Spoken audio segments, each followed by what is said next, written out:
નર્મદા ડેમની સપાટી 135.47 મીટર સુધી પહોંચી છે। ઉપરવાસમાંથી 4 લાખ ક્યુસેક પાણીની આવક થઈ રહી છે।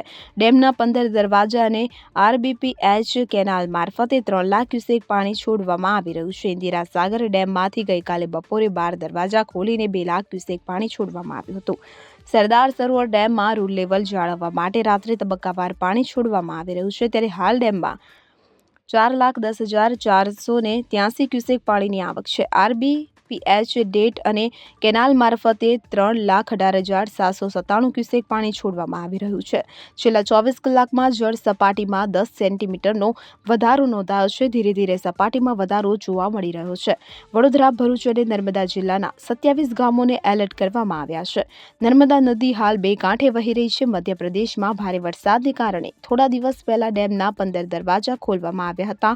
ઉપરવાસમાંથી આવતા પાણીને કારણે ડેમની સપાટી 136 મીટરને પાર કરી ગઈ હતી। બ્યુરો રિપોર્ટ, ખબર ગુજરાત લાઈવ।